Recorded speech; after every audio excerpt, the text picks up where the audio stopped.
ప్రభువైన యేసుక్రీస్తు వారి శక్తి కలిగిన నామంలో కూడి వచ్చిన ప్రతి ఒక్కరికి నా ప్రత్యేకమైన వందనాలు చెల్లిస్తున్నాను. ఆయా ప్రదేశాల్లో నుంచి దేవుని యొక్క వాక్యం వీక్షిస్తున్న మీ అందరికీ ప్రభునామలో నా శుభాలు తెలియజేస్తూ ఉన్నాను. మనం దేవుని యొక్క వాక్యంలోనికి నేరుగా ప్రవేశిద్దాం. మనం నేర్చుకుంటున్నటువంటి ఉపదేశాన్ని ఉపమాన భావము మన జీవితానికి ఉపదేశంగా మారిందా, లేక మన జీవితమే ఉపమానంగా అపహాస్యంగా మారిందా అన్నటువంటి విషయాలు మనం పరీక్షించుకుంటున్నాం. దానిలో భాగంగా మత్తయి సువార్త 24వ అధ్యాయము 32 నుంచి ఉన్న లేఖనాన్ని ఒకసారి చూస్తే 24వ అధ్యాయంలో నుంచి 32వ లేఖనం. అంజూరపు చెట్టును చూచి ఒక ఉపమానము నేర్చుకొనుడి. అంజూరపు కొమ్మ లేతదై చిగురించినప్పుడు వసంతకాలము ఇంకా సమీపముగా ఉన్నదని మీకు తెలియను. ఆ ప్రకారమే మీరు సంగతులన్నీ జరుగుట చూచినప్పుడు ఆయన సమీపముననే ద్వారము దగ్గరనే ఉన్నాడని తెలుసుకొనుడి. ఆయన సమీపంగా ద్వారం దగ్గరే ఉన్నాడని తెలుసుకొనుడి. తలుపు ఏ టైంలోనైనా తీసుకుని వచ్చేస్తాడని తెలుసుకోండి. ద్వారం సమీపంగా ఉన్నాడు అని అంటే ప్రకటన గ్రంథంలో మనం చదివినట్లు నేను ద్వారం దగ్గర తలుపు కొడుతున్నాను అంటే మనం ఆయన్ని బయట పెట్టాం కాబట్టి. ఇది అలా కాదు, ఆయన రావడానికి తలుపు తెరుచుకుని లోపలికి వచ్చేంత సమీపంగా ఉన్నాడని తెలుసుకొనుడి. ఇవన్నీ జరుగు వరకు ఈ తరము గతింపదని నిశ్చయముగా మీతో చెప్పుచున్నాను. ఆకాశమును భూమియు గతించును, కానీ నా మాటలు ఏ మాత్రమును గతింపవు. ఆకాశము భూమి గతించిపోయినా ఆయన మాటలు ఏమాత్రం కూడా గతించవు. అయితే ఆ దినమును గూర్చియు ఆ గడియను గూర్చియు తండ్రి మాత్రమే ఎరుగును గాని ఏ మనుష్యుడైనను పరలోకమందలి దూతలైనను కుమారుడైనను ఎరుగరు. నోవాహు దినములు ఎలాగుండునో మనుష్య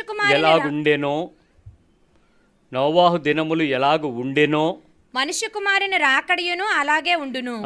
జలప్రలయమునకు ముందటి దినములలో నోవాహు ఓడలోనికి వెళ్ళిన దినము వరకు వారు తినుచు త్రాగుచు పెండ్లి చేసుకొనుచు పెండ్లికిచ్చుచు నుండి జలప్రలయము వచ్చి అందరినీ కొట్టుకొని పోవు వరకు ఎరుగకపోయిరి. అలాగుననే మనుష్య కుమారుని రాకడ ఉండును. ఒక నిమిషం, అంజూరపు చెట్టు దగ్గర ఉపమానం చూపించి జలప్రళయంలో జరిగిన సంఘటనలు జరగబోతున్న జీవితానికి మీరు కొంచెం జాగ్రత్తగా ఉండండి. ఆయన దేవుని కుమారుడికి కూడా తెలియని ఒక రహస్యం, దేవునికి మాత్రమే ఎరిగినటువంటి విషయం ఇలా ఉంటుంది అని చెప్తున్నాడు. మీరు పాత నిబంధన కాలంలో వాక్యాన్ని చదువుతూ ఉన్నప్పుడు ఆదికాండపు విషయాలకు వస్తున్నప్పుడు జలప్రళయం జరిగే ముందు 120 సంవత్సరాలు ఓడగట్టాడు. Not a 1 day 2 days, 120 years కంటిన్యూస్గా ఓడ బిల్డప్ అయ్యింది. 120 సంవత్సరాలు ఓడ బిల్డప్ అవుతునేటప్పుడు ఆ చితిసారపు మాను తీసుకుని వచ్చి కట్టడం మొదలుపెట్టినప్పటి నుంచి ఎందుకు అని ఎవడైనా అడుగుతాడో అడగడా? ఊరు మధ్యలో సడన్గా కార్పెంటర్ వర్క్ కార్ఖానా స్టార్ట్ అయిందంటే ఎందుకురా ఈ చెక్క అని ఎవడైనా అడుగుతాడు. ఏం చెప్పాడో తెలుసా? దేవుడు ఓడ కట్టమన్నాడు, వర్షం వస్తుందట. ఈ రెండే పదాలు. ఆయనకేం తెలియదు. వర్షం వస్తుంది, ఓడ కట్టమన్నాడు. సో ఓకే, నువ్వు ఒక్కడే కట్టేస్తావు, నీకు కావాలంటే చెయ్యి అన్నాడు. వచ్చారు, చేతులు వేస్తున్నారు, పనులు చేస్తున్నారు. సాయంత్రం అయ్యేటోడికి నోవాళ్ళకి ఏది ఇస్తున్నాడు, అందరూ వెళ్ళిపోతున్నారు. టీలు కాఫీలు భోజనాలు అనేది ఆ పనులు అయిపోతున్నాయి. అందరికీ సుఖంగానే ఉంది. కానీ 120 సంవత్సరాల పాటు వాళ్ళందరికీ ఓడ కడుతున్నామని తెలుసు. కానీ ఆ ఆఖరు డేట్ వచ్చేసేటప్పటికి దేవుడు మాట్లాడుతున్నాడు. ఇంక మరి జంతువులందరూ వచ్చేస్తున్నారు, లోపలికి వెళ్ళిపోతున్నాయి, మనిషి కుమారుడు తన ఫ్యామిలీని రెడీ చేసుకోండి అని చెప్తున్నాడు. అందరూ వెళ్ళి చెప్తున్నారు, మీరు కూడా వచ్చేస్తారా, వచ్చేయండి, లోపలికి రండి అంటే ఎవడన్నా వచ్చాడా? జలప్రళయము జరగక మునుపు రోజులు ఎలాగున్నాయో అలాగ రోజులు ఉంటాయి. జలప్రళయం వచ్చేటప్పటికి ఓడలోకి 8 మంది తప్ప ఎవడూ వెళ్ళలేదు, అలాగే ఉంటుంది. జాగ్రత్త. 120 సంవత్సరాలు సంఘాల్లో బోధిస్తున్నా, 120 సంవత్సరాల చరిత్ర కలిగిన సంఘాలు ఈరోజు బోధించబడుతున్నా ఆ ప్రదేశంలో నుంచి ఓడలోనికి వెళ్ళేవాడు ఎవడైనా ఉన్నాడు అని అంటే నాకు తెలిసి ఆ ఓడ కట్టిన 8 మంది తప్ప ఇంకోడెవడు ఉండడేమో. ఎంత జాగ్రత్తగా ఉండాలి. అంజూరపు చెట్టును చూసి నోవహు దినాల దగ్గర నేర్చుకోండి అన్నాడు. నువ్వు చెప్పొచ్చు మా తాత పాస్టరు, మా మామ పాస్టరు, మా అమ్మమ్మ పాస్టరు, మా నానమ్మ పాస్టర్ అని. నువ్వు వెళ్తావు లేదో డౌటు. వాళ్ళందరూ పోయారు. నువ్వు చెప్పొచ్చు ఈ చర్చికి పునాదులు మేమే వేసాం, మేమే కట్టాం. నాకు తెలియదు, బైబిల్ చెప్తుంది ఆ దినాలు ఎలాగుంటాయో అలాగే ఉంటాయని చూసుకోమని చెప్పాడు. ఎంత కాన్ఫిడెంట్గా పాత రోజుల్లో ఎలా ఉంటుందో ఇప్పుడు అలాగే వస్తుందంటే మనం నమ్మకపోవచ్చు. కానీ ఆ జస్టిఫికేషన్ ఇచ్చేటప్పుడు నోవాహు టైం టేబుల్ తీసుకొచ్చి ఆ టైంని చూపించి, పర్సన్ని చూపించి, పరిస్థితులను చూపించి ఇలా జరుగుద్ది అని చెప్పాడంటే ఖచ్చితంగా అలాంటి పరిస్థితులు మన ముందుకు రాబోతున్నాయని మనము అర్థం చేసుకోవాలి. కాబట్టి నువ్వు వెళ్ళిపోతావా, నువ్వు చర్చిలో వరకు దూరగలవేమో, దేవుని మందిరంలో కొరకు పరిగెత్తి రాగలవేమో, దేవుని సంఘములో చేరగలవేమో, కానీ దేవుని రాజ్యంలో చోటు సంపాదించుకుంటావో లేదో మాత్రం చాలా డౌటు. అలాంటి పరిస్థితులు వస్తాయి, జాగ్రత్త అని మనకు ఉపదేశం చెప్పాడు. అయితే ఈ ఉపదేశం యొక్క పరిస్థితులన్నీ జరిగించేటప్పుడు ఒక మాట అన్నాడు, ఈ సంగతులన్నిటినీ జరుగుట మీరు చూచినప్పుడు.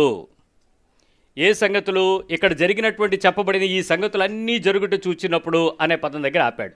ఏమిటి ఈ సంగతులు? 24వ అధ్యాయంలో చెప్పబడిన సంగతులన్నీ జరుగుట చూస్తే ఆ విషయాలు ఎలా జరిగినాయో మీరు తెలుసుకుంటే ఆయన రాకడ అలా ఉంటుంది, పరిస్థితులు అలా ఉంటాయి, జీవితాలు సరిచేసుకోండి, రక్షణ దినం మనం రక్షించబడతామో లేదో చూసుకోండి, ఆ దినం ఎంత ప్రమాదకరంగా ఉంటుందో, ఎలా వదిలిపెట్టబడతామో తెలుసుకోండి. ఒకసారి విడిచిపెట్టబడిన తర్వాత మళ్ళీ లోపలికి వెళ్ళటానికి అవ్వద్దో లేదో తెలియదు. ఇప్పుడు ఈ నోవాహు కాలం గురించి చెప్పాల్సిన విషయం ఒకటి వచ్చింది కదా, మీకు ఒక చిన్న విషయాన్ని చెప్పేసి మిమ్మల్ని తీసుకెళ్తాను. ఆదికాండంకి రండి, నోవాహు దినాన్ని దానికి రండి. ఓడ చేయమని చెప్పినటువంటి దేవుడు చెప్పినటువంటి నిబంధన ఒకసారి చూపిస్తాను మీకు. అది ఎంత ఒక ప్రత్యక్షత ఉందో ఈ విషయాన్ని బట్టి మనం అర్థం చేసుకుందాం. 7వ అధ్యాయం దగ్గరికి వచ్చేటప్పటికి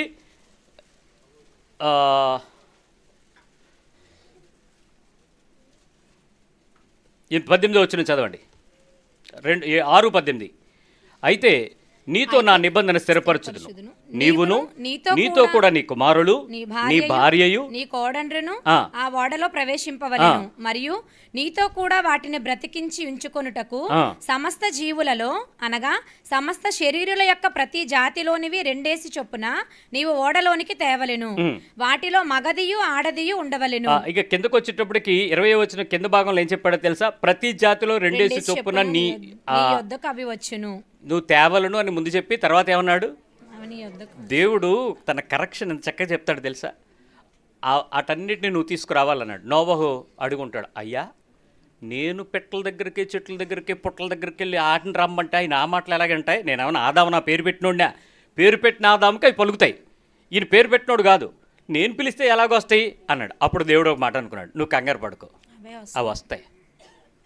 అంటే ముందు అడ్వాన్స్ స్టేజ్లో ఏంటి, అవి కరెక్ట్గా వచ్చేస్తున్నాయి అనుకో, నోవాహు ఏమంటాడు, ఎవరి కోసం? మనుషుల కోసం, మీరు ఎందుకు వస్తున్నారు అనేస్తాడు. మనుషుల కోసం అని అనుకుంటాడు.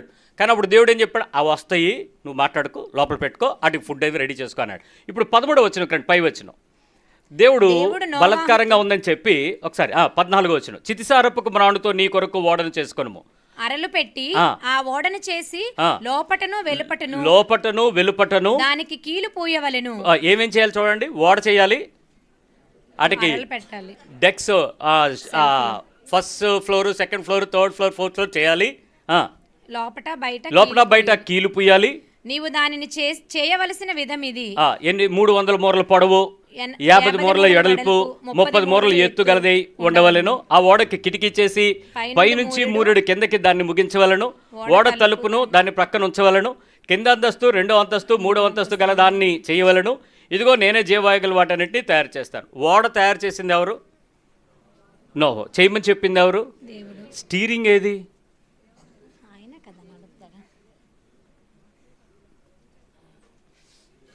పెట్టాడా? ఓడకు చుక్కాను ఉండాలా? ఉందా? మరి ఎందుకు లేదు? విషయం ఏంటంటే నువ్వు నడపక్కర్లేదు, నేను నడుపుతాను అన్నాడు. దాన్ని నడిపించేది నేను. అది ఎంత దూరం వెళ్ళాలో, ఎక్కడ ఆగాలో, ఎక్కడ చెయ్యాలో, దాన్ని ఏం చేయాలో ఆ స్టీరింగ్ నోవాహు నువ్వు చేయక్కర్లా, నేను చూసుకుంటాను. నేను చెప్పింది చేస్తే చాలు. నిన్ను ఎప్పుడు ప్రొటెక్ట్ చేయాలో, ఎప్పుడు రిలీజ్ చేయాలో నేను చూసుకుంటాను. ఇది దేవుని ఆలోచన. అందుకే తలుపు వేసింది ఎవరో చూసారా? నోవాహు వేసాడా, దేవుడు వేసాడా? సో క్లోజ్ చేసే టైం ఎలా ఉంటుందో తెలుసా? ఈరోజు నీ జీవితంలో నీకు నువ్వుగా నడిపింపబడే ఏ శక్తి నిన్ను రక్షించదు. గుర్తుంచుకో. నంబర్ 1, నీ జీవితం దేవుని నడిపించే పద్ధతిలోకి వచ్చిందా? నోవాహు దినాల్లో ఉన్నట్లు ఉన్నా నువ్వు రక్షించబడతావు. నీ జీవితం దేవుని యొక్క ఉద్దేశ ప్రకారమైనటువంటి ఓడలో ప్రవేశించే అర్హత సంపాదించుకుని ఉందా? నీ జీవితం ఏ ఒడ్డును పెట్టాలో ఆ ప్రదేశంలో పెట్టుకోవడానికి ఆయన ఇష్టం కలిగి ఉంటాడు. అంతేగాని నీ ఇష్టానుసారము నువ్వు చేసేసుకుని ఆఖరి నిమిషంలో దేవుడు అంటే దొంగ దూరిపోలేదా అంటే దొంగ దూరిపోవడానికి నువ్వు దొంగ అవడానికి తేడా ఉంది. దొంగ పద్ధతిని నువ్వు వెంబడించి దొంగలాగా వెళ్తానంటే దొంగకిచ్చిన కృప నీకు ఇస్తానని చెప్పాడా? ఎక్కడా లేదే. కాబట్టి ఏ పరిస్థితి అయితే నీ జీవితంలో దాన్ని దాటగలవో దానికి తగినట్లుగా నిన్ను ముందుగానే నిర్ణయిస్తాడు, దానికి సిద్ధపరుస్తాడు. దీన్ని జాగ్రత్తగా గుర్తుపెట్టుకుని ఓడ తయారు చేసేది నువ్వే కానీ, సంఘంలో చేరేది నువ్వే కానీ, నిన్ను నడిపించేవాడు ఎవడై ఉండాలి? దేవుని ఆత్మ లెక్క దేవుడై ఉండాలి. దాన్ని దాటకుండా నువ్వేమైనా ప్రయత్నం చేస్తే దొరికిపోతావు, జాగ్రత్త. రైట్, ఇప్పుడు నేను వాస్తవ విషయానికి వస్తాను. 24వ అధ్యాయం మత్తయి సువార్త పైన ఈ సంగతులన్నీ అని చెప్పాడు కాబట్టి ఆ సంగతులు ఏంటో కొన్ని గడిచిన వారం మనం చూసాము. దేవసు ప్రభు వారు చెప్పిన సంగతుల్లో నుంచి ఇప్పుడు వాస్తవ చరిత్రలో కొన్ని అంశాలు మీకు తెలియజేస్తాను. ఇక్కడ 24వ అధ్యాయంలో 2వ వచనం. అందుకైన మీరు ఇవన్నీ చూచుచున్నారు కదా, రాతి మీద రాయి ఒకటైనను ఇక్కడ నిలిచి ఉండకుండా పడద్రోయబడునని మీతో నిశ్చయముగా చెప్పుచున్నానని వారితో అనెను. వారితో చెప్పాడు. ఇక్కడ ఈ విషయం మీతో చెప్పినప్పుడు ఇది ఎక్కడ నెరవేర్పు జరుగుతుందో యూదులైనటువంటి వారు మీరు మెలకుగా ఉండండి. ఇలాంటి సందర్భాలు వచ్చేటప్పుడు తలుపు దగ్గర రెడీగా ఉన్నాడు. At any time he will come in. దానికి మీరు చాలా అలర్ట్గా ఉండండి. ఏ టైం వచ్చేస్తాడో ఇది దేవునికి తప్ప మనిషి కుమారుడు కానీ లోకంలో మనుషులు కానీ తెలియదు అని చెప్పాడు. చాలామంది ఇప్పటికే యేసుప్రభు రాకడ జరిగిపోయిందని, సూచనలు జరిగిపోయాయని కొన్ని క్యాలెండర్స్ పెట్టేసి ఇప్పుడు మనందరం విడవబడిన సమయంలోనే చాలామంది బోధిస్తున్నారు. కానీ అదంతా వాస్తవమైన సంగతులు ఏంటో చెప్తాను. AD 70 జనరల్గా AD 70 అని చెప్పేస్తారు. ఆఫ్టర్ డెత్ ఆఫ్ క్రైస్ట్ 70వ సంవత్సరంలో జరుగుతున్నటువంటి సంఘటన చెప్తారు. అయితే 66వ సంవత్సరంలో యూదుల వారందరినీ కూడా ఎవరు పరిపాలన చేస్తున్నారు? సిలువ వేసింది ఎవరు? రోమన్ నాయకత్వంలో ఉన్నటువంటి యూదుల పరిపాలన కింద ఉన్నటువంటి వ్యక్తులు ఆ ప్రదేశంలో ఉంటున్నారు. సో ఆ ప్రదేశంలో ఆ ఆధిపత్యాన్ని తీసుకుంటున్నటువంటి వారి మీద, రోమన్స్ మీద యూదులు తిరుగుబాటు చేశారు. 66వ సంవత్సరంలో ఈ తిరుగుబాటు ప్రారంభమైంది. ఈ తిరుగుబాటు 68, 69 సంవత్సరాల పాటు, అంటే 2 సంవత్సరాల పాటు చాలా ఎక్స్ట్రీమ్గా జరుగుతుంది. యూదులు తిరుగుబాటు చేసి యేసు ప్రభు ఒక రాజ్యాన్ని, ఒక చిన్న విషయాన్ని మీకు అర్థం అవడానికి చెప్తాను. ఎప్పుడైతే యూదా యేసుక్రీస్తు వారిని అప్పగించడానికి వెళ్ళాడు చూసారా, ఎందుకు అప్పగించాడు అనడానికి చారిత్రకమైన ఆధారం మనం ఒకటే చెప్తాం. ఏంటి? నశించేవాడు ఒకడు రావాలి, వాడు నాశనపుత్రుడు పుట్టాలి, వాడు యేసుప్రభుని అప్పగించాలి, అది జరగాలి, అది లేఖన నెరవేర్పు. కానీ దాని వెనక అది లేఖనం నెరవేరడానికి ఏం జరిగిందని చరిత్ర చెప్తుందంటే, యూదా యొక్క 2 అన్నదమ్ముల్ని ఈ రోమన్స్ అరెస్ట్ చేశారు. వీళ్ళేమో ఇద్దరిద్దరిని పంపించాడు కదా ఈయన, ఆయా ప్రదేశాలకి వెళ్ళిపోయాడు. తీరా వచ్చేటప్పటికి యూదాకి తెలిసింది ఏంటంటే వాళ్ళ అన్నదమ్ముల్ని 2 అరెస్ట్ చేశారు, వాళ్ళు పట్టుకెళ్ళిపోయారు. యేసుక్రీస్తు యొక్క శిష్యుడు ఒకడు ఈయన కుటుంబంలో ఉన్నాడు. ఎవరు? యూదా ఉన్నాడు. వీడిని పట్టుకుంటే యేసుప్రభుని పట్టుకుందామని వాళ్ళు ప్రయత్నం చేస్తున్నారని చెప్పి వెళ్తే, ఈ యూదా తెలివిగా ఏం చేశాడంటే వాళ్ళతో వెళ్ళి బేరమాడి మాట్లాడుకుని, యేసుప్రభు వారు ప్రతిసారి ఏం చెప్తున్నాడంటే, నా రాజ్యం వస్తుంది, నేను పిలిస్తే సైన్యం వస్తుంది, నేను పిలిస్తే చాలామంది దేవదూతలు వస్తారు, నా దేశం ఇలాంటిది కాదు, నా రాజ్యం ఇది చెప్తున్నాడు కదా.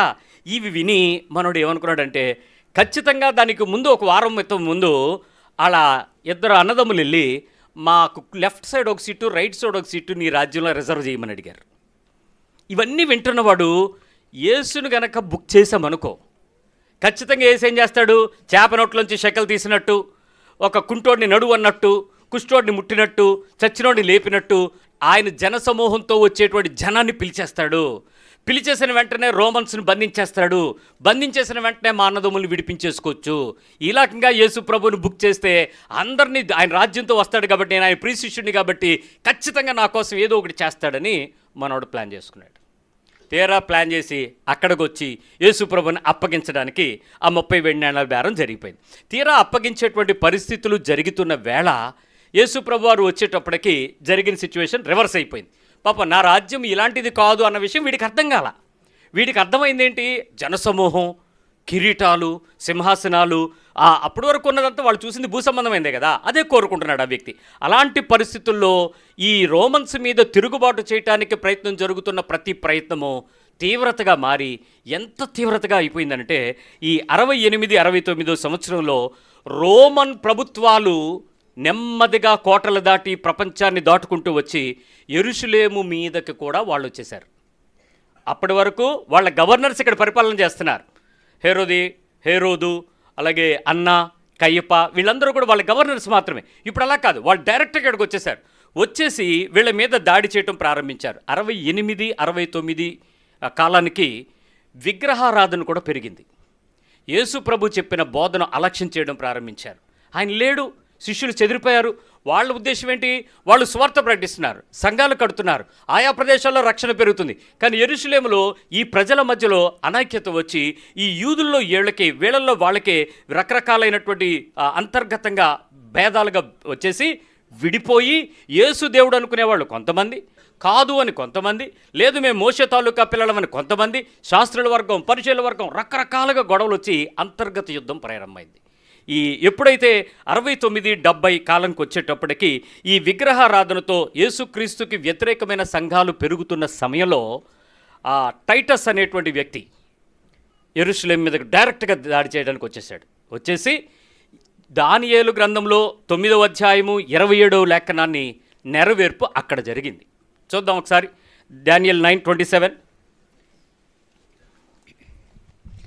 దానియేలు, అతడు 1 వారము వరకు అనేకులకు నిబంధనను స్థిరపరచును, అర్ధవారమునకు బలిని నైవేద్యమును నిలిపివేయును, హేయమైనది నిలుచు వరకు నాశనము చేయవాడు వచ్చును, నాశనము చేయువానికి రావాలని నిర్ణయించిన నాశనము ముగించే వరకు ఇలాగూ జరుగును. అక్కడ ప్రారంభమైంది. యెరూషలేములో దేవాలయములో ప్రసిద్ధి చెందినటువంటి దేవాలయంలో యేసుప్రభు నడయాడిన కాలములో ఏ ప్రదేశంలో బలులర్పించారో, ఏ దేవాలయం అయితే ఉందో ఆ దేవాలయము ఈ రాజు అయినటువంటి టైటస్ వచ్చి దాన్ని కూల్చేసి అక్కడెక్కడ కూడా హేయమైనది అంటే అసలు బలులు ఆపివేసి నిర్ణయించబడకుండా అది ఏమీ చేయకుండా వాళ్ళకి సంబంధం లేకుండా దాన్ని పడగొట్టేశారు. నేను మళ్ళీ ఒకసారి చెప్తాను వినండి. భారతదేశంలో కూడా జరిగిన చాలా యుద్ధాల్లో ఏ రాజు అయితే భారతదేశం మీదకి దండయాత్ర చేస్తాడో, భారతదేశమే కాదు, మొట్టమొదటిగా సార్వత్రిక భూమి మీద జరిగిన ఏ దేశంలో ఒక దేశం మీదకి ఒక జనం మీదకి జనం ఎప్పుడైతే వస్తారో ఫస్ట్ వాళ్ళు నాశనం చేసినవి 3 విషయాలు ఉంటాయి. మొట్టమొదటిది వాళ్ళ గుడులు పగలగొడతారు, వాళ్ళకున్నటువంటి ఆరాధనా స్థలాలను ముందు క్యాప్చర్ చేస్తారు. నెంబర్ 2, దేవతా స్తంభాలను విగ్రహాలను పగలగొడతారు. ఫస్ట్ టెంపుల్, నెక్స్ట్ దానిలో ఉండేటువంటి మూల విరాట్ ఏదైతే ఉందో దాన్ని చేస్తారు. 3వది వాళ్ళ మతము, ఏ రాజు అయితే దండయాత్ర చేస్తాడో వాడి చట్టము, వాడి దేవుడు, వాడి దైవము, వాటిని ఆ ప్రదేశంలో ప్రతిష్ఠ చేస్తారు. ఎందుకంటే ప్రజలకు ఆల్రెడీ నోన్గా ఇదంతా దేవాలయం అని డిసైడ్ అయిపోయి ఉంటుంది కదా, ఆ దేవాలయంలో వాళ్ళ పద్ధతులు చేస్తారు. అందుకే ఇప్పటికీ భారతదేశంలో చాలా మసీదులుగా ఉండేటువంటి వాటి వెనక శివాలయాలు, విష్ణు దేవాలయాలు ఉంటుంటాయి. కారణం ఏంటి? ఆ ముందు వచ్చినటువంటి చోళులు వాటిని ఆక్యుపై చేసిన తర్వాత వచ్చినటువంటి ఖిల్జీలు కానీ ముస్లిమ్స్ కానీ వాటి మీద వాటి దేవాలయాలను ప్రతిష్ఠ చేస్తూ ఉంటారు. ఆ గొడవలోనే రామ మందిర్ కింద ఈ టెంపుల్ ఉందని, దాని మీద మసీదు కట్టారని, దాన్ని పగలగొట్టి దాన్ని ఆక్యుపై చేసుకోవడానికి రీసెంట్గా సుప్రీంకోర్టు వారి జడ్జిమెంట్ని బట్టి వాళ్ళు వెళ్ళటం జరిగింది. సో ఇవన్నీ ఎక్కడ జరిగినా, ఏ ప్రపంచంలో యుద్ధం జరిగినా ఫస్ట్ ఆక్యుపై చేసుకునేవి ఈ 3 ఆక్యుపై చేస్తారు. ఆఖరిగా వాళ్ళ సంస్థానానికి సంబంధించిన గవర్నర్ని కానీ, రాజుని కానీ, అధిపతిని కానీ అక్కడ పెట్టేసి వెళ్ళిపోతారు. ఈ యెరూషలేములోకి వాళ్ళు వచ్చిన వెంటనే ఫస్ట్ మనుషులందరికీ ఆరాధించేటువంటి స్థలము, యూదులు చాలా ప్రతిష్టగా, నిష్టగా, మేలుగా, విలువైనదిగా దేవుని దేవాలయం చూస్తారు కాబట్టి దాన్ని ఏం చేశారు? వీళ్ళు మొత్తం గోడలో పగలగొట్టేశారు. ఒక్క గోడ ఉండిపోయింది. ఆ గోడ నేలమట్టంగా కొట్టి వదిలేశారు. ఆ ఒక్క గోడ ఈ రోజుకి మీరు యెరూషలేముకి వెళితే దేవాలయాల్లో ఉన్న ఒకే ఒక గోడ మీరు చూస్తారు. ఆ గోడ పేరే ఏడుపు గోడ. ఏం గోడ? వీలింగ్. ఆ ఏడుపు గోడ దగ్గరికి వెళ్ళి ఆ గోడ ఎందుకు ఉంది అని అంటే దాని మీద దేవాలయం ఉండేది. సో ఆ దేవాలయం తట్టు చూసిన, దేవాలయం తట్టు తిరిగిన, దేవాలయం ముందు ప్రార్థించిన, దేవాలయం దగ్గరికి వెళ్ళి ఏమైనా చేసిన వాడు దేవుడు, నిజమైన దేవునితో సంబంధం కలిగి ఉన్నాడనేటువంటిది యూదుడికి నిష్ఠ. యేసు ప్రభు చెప్పారు, టెంపుల్లో రాయి మీద రాయి లేకుండా ఇది పడిపోద్దని చెప్పాడు. ఇది ఎప్పుడు జరిగింది? ఆ తదుపరి శకంలో 70వ శకంకి వచ్చేటప్పటికి పూర్తిగా మొత్తం గోడలు కూలిపోయాయి. ఈ విడిపోయినటువంటి పరిస్థితుల మధ్యలో ఈ అబద్ధ దేవుళ్ళను ఆరాధించుతున్నటువంటి ఆ కాలంలో ప్రజలు ఎంతమంది నష్టపోయారో మీకు తెలుసా? 11 లక్షల మంది ఇజ్రాయెల్ ప్రజలు చనిపోయారు ఆ ఒక్కరోజు, ఒక్క సంవత్సరం. 11 lakhs. అంటే ఒక్క లేఖనం నెరవేరేటప్పుడు అంతమంది మరణించాల్సి వచ్చింది. ఈ అంతమంది మరణించడమే కాక కొన్ని లక్షల మందిని బందీలుగా తీసుకెళ్ళిపోయారు వాళ్ళు తీసుకెళ్ళిపోయి వాళ్ళ దేశంలో వాళ్ళని లేకుండా చేసి పరాయి దేశానికి బందీలుగా, ఇది ఎప్పటి నుంచో వస్తున్నటువంటి ప్రవచనం, అది నెరవేర్పు అక్కడ జరిగింది. 24వ అధ్యాయంలో యేసు ప్రభు వారి దగ్గరికి ఒకసారి రండి. మాథ్యూ 24 మొదటి వచనం చూడండి. యేసు దేవాలయము నుండి బయలుదేరి వెళ్ళుచుండగా ఆయన శిష్యులు ఆ దేవాలయపు కట్టడములు ఆయనకి చూపింపవచ్చిరి. అందుకు ఆయన, మీరివన్నీ చూచుచున్నారు కదా. ఒక్క నిమిషం, వాళ్ళు ఏం చూస్తున్నారు? టెంపుల్ని చూస్తున్నారు. ప్రభు ఏం చూస్తున్నాడు? అది పగలగొట్టడం చూస్తున్నాడు. మీ పాయింట్ అర్థం చేసుకోవడానికి చెప్తున్నాను. వాళ్ళేమో టెంపుల్ యొక్క మహిమను చూపించాలనుకుంటున్నారు. యేసు ప్రభువా ఎంత గొప్ప కట్టడమో కదా, ఎంత పెద్ద రాయి మీద రాయో కదా, అసలు ఎంత జాగా కట్టారు కదా అని చెప్పుకుంటుంటే ఆయన ఏమనుకుంటున్నాడు? బాబు మీరు కట్టడం చూస్తున్నారు, నేనేమో అది పడగొట్టడం చూస్తున్నాను. రాయి మీద రాయి ఉండదురా, ఏం మిగలదురా, అదంతా నేలమట్టు అయిపోద్దురా, అది పూర్తిగా ఏం కనపడదురా అని చెప్తున్నాడు. అయితే 3వ వచనం దగ్గరికి వచ్చి చూడండి. ఆయన ఒలీవల కొండ మీద కూర్చుండి ఉండినప్పుడు శిష్యులు ఆయన యొద్దకు ఏకాంతముగా వచ్చి, ఇవి ఎప్పుడు జరుగును? నీ రాకడకును ఈ యుగ సమాప్తికి నీ సూచనలేవి? మాతో చెప్పుమనగా. ఈ విషయం అడుగుతున్నారు అని అంటే వాళ్ళు యేసు ప్రభువు యొక్క చెప్పుతున్న మాటలను లక్ష్యం ఉంచుతున్నారా లేదా? మీ పక్క వాళ్ళని అడగండి. ఈ మాటను బట్టి మనకేమర్థమవుతుంది? గుడి పడిపోద్దని వాళ్ళకి నమ్ముతున్నారా లేదా? ఎప్పుడు జరుగుతుందని అడుగుతున్నారంటే అర్థం ఏంటి? ఇప్పుడు దరిద్రం ఏంటంటే, ఎంత చరిత్ర చదువుతున్నా నీకు యేసుప్రభు వస్తాడంటే నువ్వు నమ్మట్లా. ఇవన్నీ జరుగుతున్నాయిరా అంటే జరిగిపోయింది అనుకుంటూ మీకు ఇప్పుడు చూపించాను కదా. ఎంత చరిత్ర జరిగిపోయింది, ఆయన వచ్చేస్తాడు, గుమ్మం దగ్గర ఉన్నాడు, తలుపు తీస్తాడు, ఇంక మీరు రెడీ అవ్వండిరా బాబు అని చెప్తున్నా. అప్పుడే వస్తాడా? ఎప్పుడు వస్తాడు? మీకు డేట్ ఏమో తెలుసా? నిజమేనంటారా, నమ్మంటారా అన్న మాట ప్రతిసారి చెప్తున్నారు. అంటే ఏంటి ఈ ఉద్దేశం యొక్క అర్థం ఏంటి? వాళ్ళు నమ్మారు, మనం ఇంకా సరే ఆ నమ్మలేనందుకు మీకు ఈ విషయాలు ఏం జరుగుద్దో కొన్ని వివరణలు ఆ విషయం తర్వాత చెప్తాను రండి. ఇక్కడ యుద్ధముల తర్వాత చదువు అమ్మా. యేసు వారితో ఇట్లనెను, ఎవడును మిమ్మల్ని మోసపరచకుండా చూచుకొనుడి. అనేకులు నా పేరట వచ్చి నేనే క్రీస్తునని చెప్పి పలువురిని మోసపరచెదరు. మరియు మీరు యుద్ధములను గూర్చియు యుద్ధ సమాచారములను గూర్చియు వినబోదురు. ఒక్క నిమిషం, యుద్ధములు గూర్చి యుద్ధ సమాచారములను గూర్చి వినబోదురు. అసలు ఇజ్రాయేల్ దేశం ప్రారంభం చెదిరిపోయారు, వెళ్ళిపోయారు. ఇక ఆ తర్వాత దేశం అంతా కల్లకొల్లం అయిపోయింది. భూమి మీద వాళ్ళు ప్రశాంతంగా ఉండడానికి అవకాశం లేకుండా పోయింది.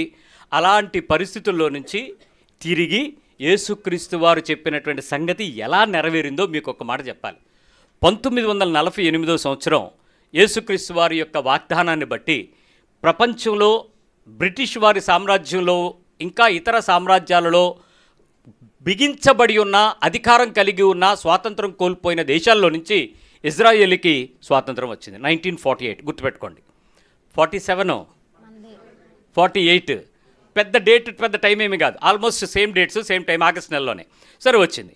అయితే మొట్టమొదటిగా ఇలా వాళ్ళందరూ తయారయ్యారు, వచ్చారు, పర్వాలేదు మనకంటూ ఒక దేశం వచ్చింది అమ్మయ్య అనుకున్న కొద్ది కాలంలో 1956లో సీనాయి యుద్ధం జరిగింది. ఎర్ర సముద్రానికి దగ్గరలో ఈజిప్ట్ వారికి ఈ ఇజ్రాయేలీలకి మధ్యలో యుద్ధం స్టార్ట్ అయిపోయింది. మొదటి యుద్ధం 1956, రెండవ యుద్ధం 67, 1967లో 6 రోజులు జరిగింది. ఈజిప్టు, సిరియా, జోర్డను ఆ మీదకు విపరీతమైనటువంటి దాడి చేశారు. సీనాయి మీదకు, మౌంట్ సీనాయి అంటే మౌంట్ సియోన్, దేవుని యొక్క యేసుక్రీస్తు ఏ ప్రదేశం అయితే దిగాడో, పరలోకం నుంచి దిగబోతున్నాడో, పరలోకం నుంచి అగ్ని ఎక్కడైతే సీనాయి పర్వతం మీద దిగిందో ఆ పర్టిక్యులర్ మౌంట్ సియోన్ మీద, తర్వాత గాజా స్ట్రిప్కి, వెస్ట్ బ్యాంక్కి, తర్వాత గోలన్ హైట్స్కి మధ్యలో జరిగినటువంటి ఈ యుద్ధం 6 రోజులు ఇజ్రాయెల్ ప్రజలకి నెమ్మది లేకుండా జరిగింది. శిష్యులు అడిగారు ఎప్పుడు జరుగుద్దని, వాళ్ళందరూ చచ్చిపోయారు. సంఘం విస్తరిస్తుంది, వాక్యం నెరవేరుతుంది, వాక్యం జరుగుతుంది. ఇలాగే మనలాగే ఎక్కడో చోట కూడుకున్నాడు చెప్పుకుని ఉంటారు, ఎప్పుడు జరుగుద్ది, ఏంటి జరుగుద్ది అని అంటే యుద్ధం జరుగుద్దని చెప్పుకుని ఉంటారు. ఆ యుద్ధం ఇక్కడ ప్రారంభమైంది, ఆ యుద్ధం ఇక్కడ మొదలైంది. 1973 ఈజిప్ట్, సిరియా దేశాలు 2500 మంది ఇజ్రాయేలీలని చనిపోయేలాంటి యుద్ధం జరిగింది. మరి ఇంకా ఇలాంటి యుద్ధం ఈ రోజుల్లో జరిగే యుద్ధంలో మనకి ఒక ఇంటర్నెట్ ఆపేయడం వల్ల సగం న్యూస్ వస్తుంది, కొంత న్యూస్ పత్రికలు CNN లాంటివి కొన్ని పోస్ట్ చేస్తున్నాయి, BBC లాంటివి. బట్ 100% ఇన్ఫర్మేషన్ వస్తుందనంటే రాకుండా చూసుకుంటారు. అలాంటిది యుద్ధం జరిగినటువంటి దేశంలో ఒక్క రేడియో సమాచారం వచ్చే కొన్ని దేశాల్లో తప్ప మిగిలిన దేశాల్లోకి సమాచారం అందుద్దా? ఆ రోజు ఈ రోజుకే లేదు, ఆ రోజుల్లో పరిస్థితి ఎలా ఉండేది? కానీ మనుషులకు అర్థం అవ్వాల్సింది ఏంటంటే ఈ ప్రవచన నెరవేర్పు జరుగుతున్న దగ్గర దేశాలన్నీ కూడా యేసు ప్రభు వారు చెప్పిన యుద్ధ సమాచారాలు జరుగుతున్నాయి. అంటే యేసు ప్రభు ఈరోజు రేపు వచ్చేస్తాడని 1900 శతాబ్దం నుంచి వాళ్ళు ఎదురు చూస్తూ ఉన్నారు. ఎనీ టైం ఇది జరుగుద్ది, అమ్మో యుద్ధం అవుతుంది అనేది. 1982 లెబనాన్తో యుద్ధం, 2006 హిజ్బుల్లాతో 1000 మంది లెబనానీయుల్ని పట్టేసుకోవడం జరిగింది, 1000 మంది. అంతేకాదు 150 మంది ఇజ్రాయేలీలు బందీలుగా చెరపట్టబడ్డారు. సుమారు 10 లక్షల మంది లెబనానీలు నిరాశ్రులయ్యారు. కానీ ఇంకో విషయం తెలుసా, నిన్న కూడా ఇజ్రాయేల్కి లెబనాన్కి మధ్యలో వారు జరిగింది. నిన్నటి డేట్ అంటే నిన్న శనివారం. ఏంటి లెబనాన్ యుద్ధం ఎప్పుడో 2006లో కదా బ్రదరు, అప్పటి నుంచి అవుతుంది. యుద్ధాల గురించి, యుద్ధ సమాచారాల గురించి మీరు వింటూనే ఉంటారు. ఈ మధ్యకాలంలో అమెరికా వెళ్ళిన వాళ్ళకి తెలుసు అది ఎంత కష్టమో. ఏమైంది, ఇరాక్తో యుద్ధం ప్రారంభమైన తర్వాత పైన ఎయిర్ బేస్ అంతా కూడా మూసేశారు. చచ్చినట్టు ఏం చేయాల్సి వస్తుంది వాళ్ళు? అది యూరోప్ నుంచి చుట్టూ తిరిగైనా వెళ్ళాలి, లేదు ఇటు సింగపూర్ మీద నుంచి బ్యాక్ నుంచి అయినా వెళ్ళాలి.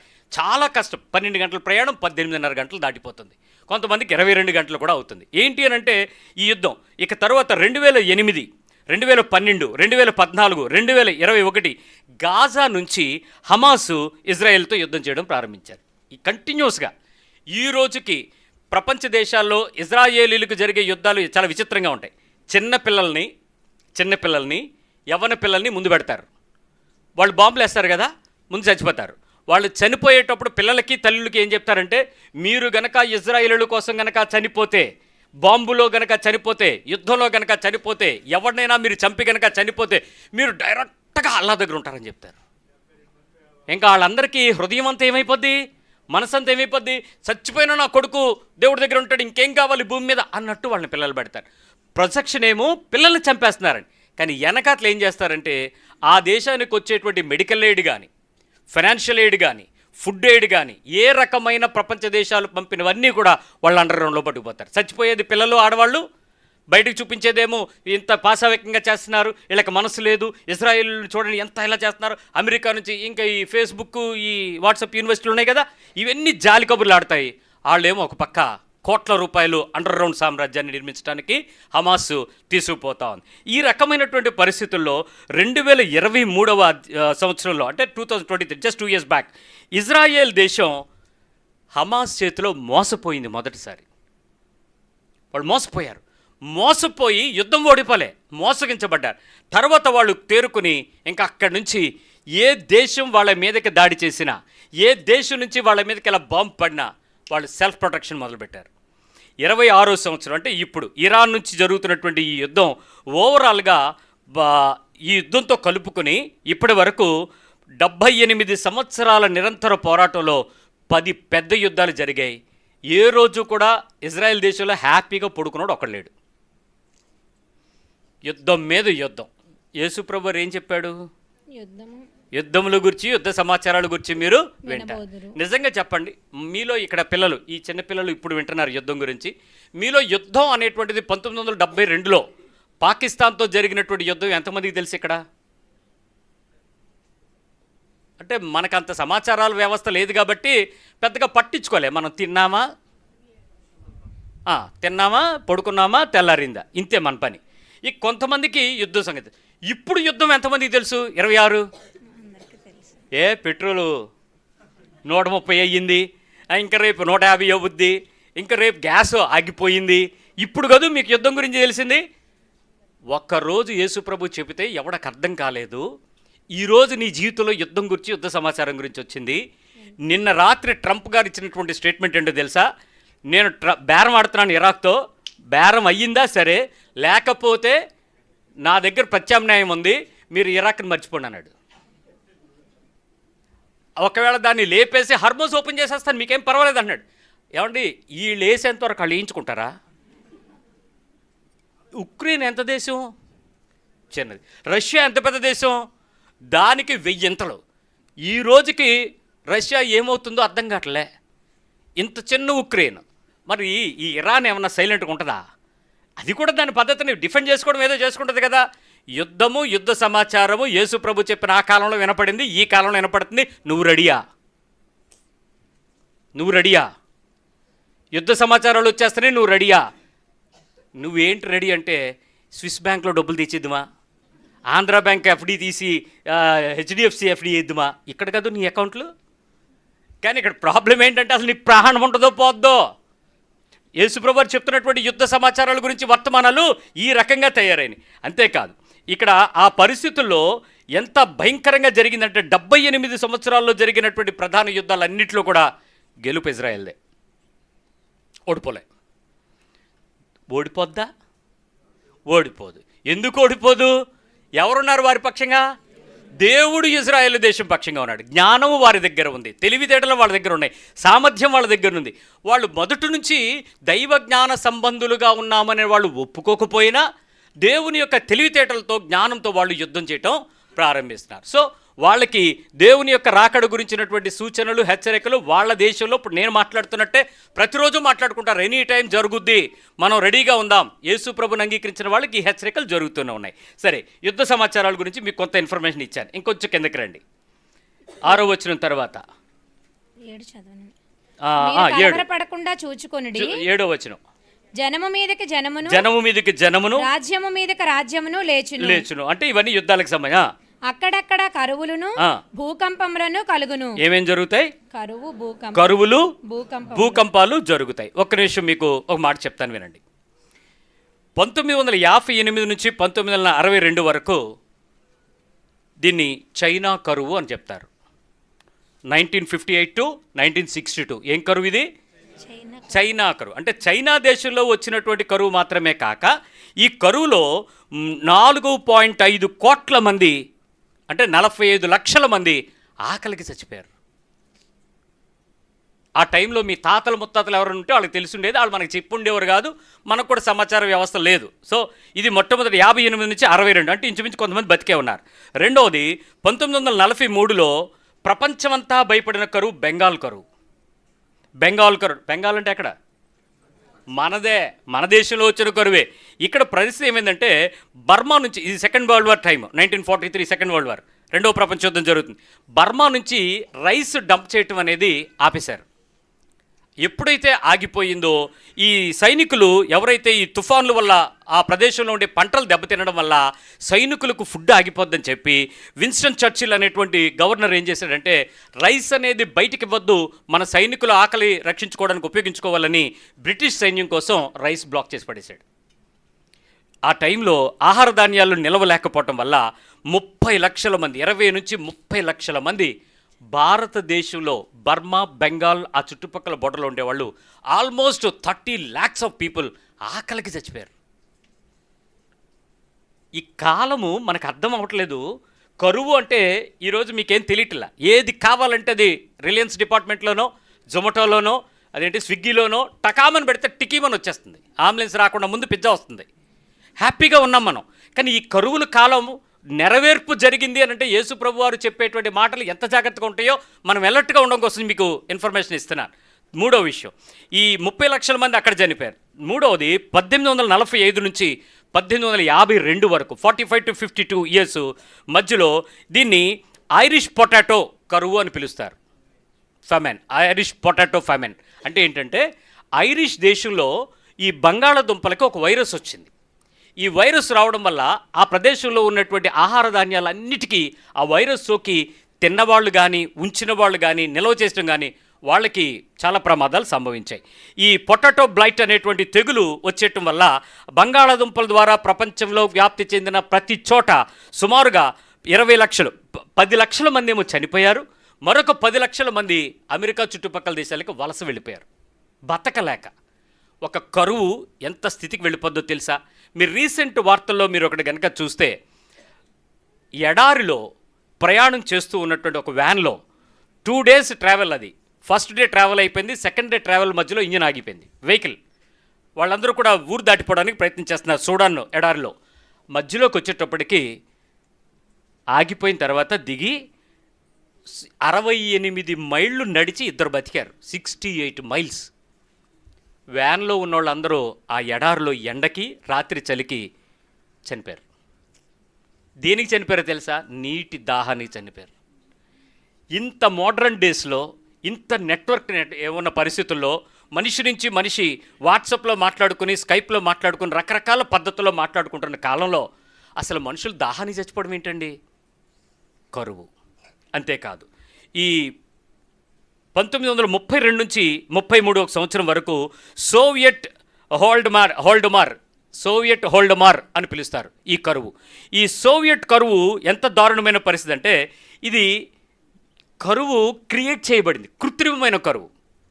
ఇది ఆర్టిఫిషియల్ ఫెమైన్. దీన్ని ఎలా తీసుకొచ్చారంటే, ధాన్యం ఉంచుకోకూడదు అనేటువంటి ఒక డిగ్రీ పాస్ చేసింది రష్యా. ఏ ఒక్కడి ఇంట్లో ధాన్యం ఉన్నా, ఏ ఒక్కడి ఇంటి పొలంలో నిలవ ఉన్నా వాళ్ళని చంపేస్తామన్నారు. ఏమంటే ఇలాంటి కరువు రేపు మనకు రాదని ఎక్స్పెక్ట్ చేయకండి. మీ ఇంట్లో ఉన్న బంగారం తీసుకెళ్ళిపోతామని చెప్పారు కదా లాస్ట్ వీక్. నిద్ర పట్టదే మీ రాత్రి. మీ ఇంటిలో ఉన్న బంగారం ఖచ్చితంగా ప్రభుత్వం ఎనీ టైం మీ లాకర్లోంచి తీసుకోగలదు.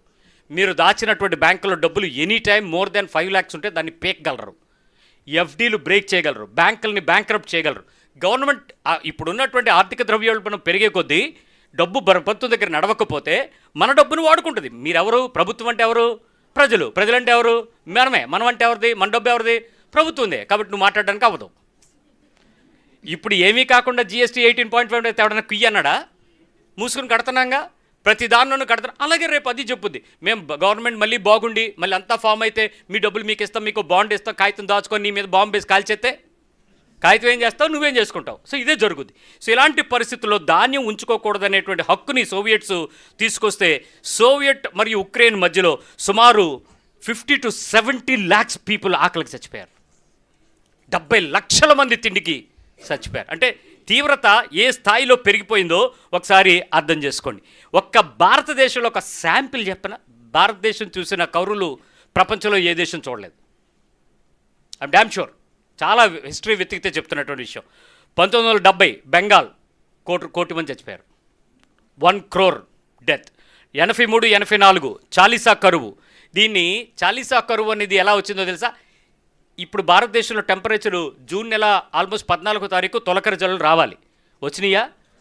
వస్తున్నాయి, వచ్చేసాయి, టచ్ అయిపోయాయి, అలాగే వెళ్ళిపోయినాయి. ఏ వృత్తిపరం వాళ్ళు ఎలాగొచ్చాయి అలాగే వెళ్ళిపోయాయి. ఇదే కదా మనం వింటున్నాం.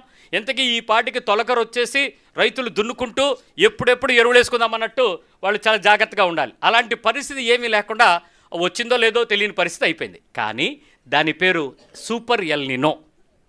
ఇప్పుడు మనం మాట్లాడుకుంటున్న ప్రాబ్లం ఏంటి? Super El Nino. అప్పుడు వచ్చింది ఎల్ నినో. దానికి ఇది 100 రెట్లు కరువటప్పుడు. ఇప్పుడు మీరు ఏమనుకుంటున్నారు తెలుసా? ఎల్ నినో గురించి అప్పుడెప్పుడో వచ్చిందని చెప్పుకుంటున్నారు, కానీ మనకి ఎక్కడ వస్తుందిలే, మన ఇంట్లో బోర్లో నీళ్లు ఉన్నాయి, మున్సిపాలిటీ ట్యాప్ వస్తుంది, ఏసీ కొత్తది కొనుక్కున్నాం, ఇది 14లో కూడా పనిచేస్తుంది. 14లో పనిచేస్తుందా? చేస్తుంది. ఎంతవరకు పనిచేస్తుంది? 52 వరకు పనిచేస్తుందంట.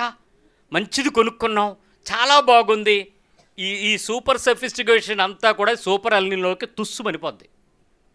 ఏది మిగలదు. ఏ పరిస్థితుల్లోనూ నిలబడడానికి అవ్వదు. నేనేమీ మిమ్మల్ని భయపెట్టట్లేదు, రాత్రి కంగారు పడకండి. జరగబోయే విషయాలు ఇంతకు మునుపు జరిగిన సత్యాలతో కలిపి జోడించి చెప్తున్నాను అంతే. మీకు ఇప్పటికి ఇనే తీరిక ఓపిక ఇప్పుడు వరకు లేవు. ఈ సూపర్ ఎల్ నినోకు ఇప్పుడు జరగబోతుంది. అప్పుడు వచ్చింది ఎల్ నినో. ఈ ఎల్ నినో వచ్చేటప్పుడు చాలా ఎఫెక్ట్ అయిన దేశాలు ఏంటో తెలుసా? యూపీ, కాశ్మీర్, పంజాబ్, ఢిల్లీ, ఈ ప్రదేశాల్లో చాలా ఎక్కువగా ఈ ఎఫెక్ట్ అయ్యింది. ఈ ఎల్ నినోకి.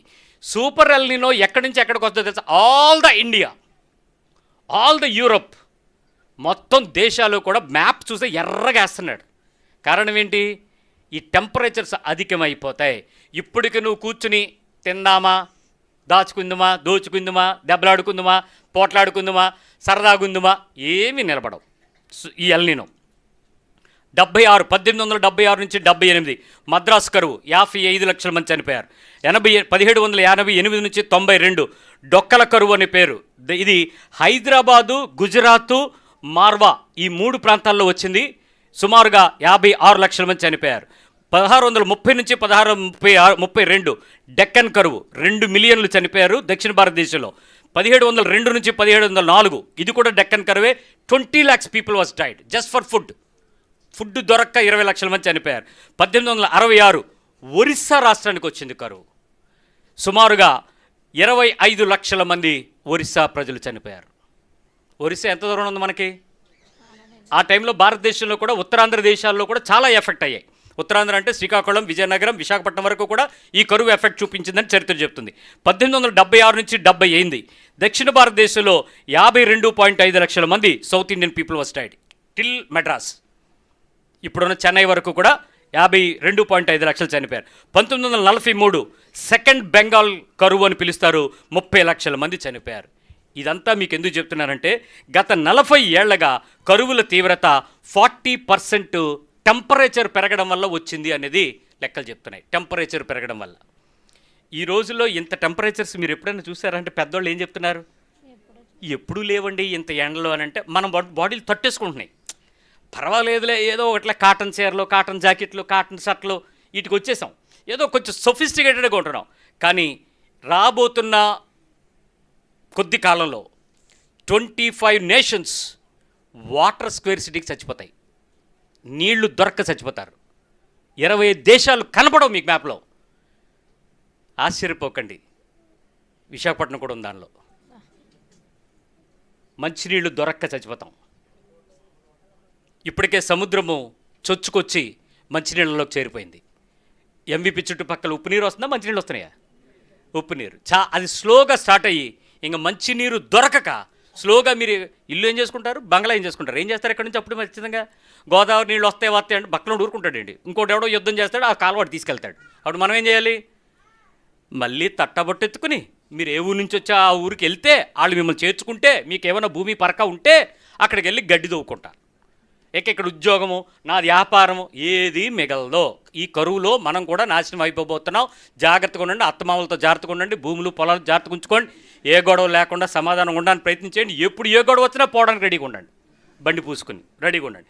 సో ఇవి మీకున్నటువంటి అక్కడక్కడ కరువులను ఒక చిన్న పదానికి చెప్పిన శాంపిల్ సోఫార్. సో కరువుల సమాచారం మీకు అందింది. మీరు రెడీయా? ఎక్కడికి? ఇన్ఫర్మేషన్ దొరికిందని రెడీయా, లేకపోతే తలుపు దగ్గర ఉన్నాడు ఎనీ టైం అని రెడీయా? రైట్, కిందకి రండి. కరువులు జరుగుతాయి. కరువులను, భూకంపములను. ఏం జరుగుతాయమ్మా?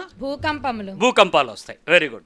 ఈ భూకంపాలు వచ్చేటువంటి పరిస్థితి ఒక్కసారి కనుక ఆలోచిస్తే 50 సంవత్సరాలలో ఇండియాలో 58 భూకంపాలు వచ్చాయి.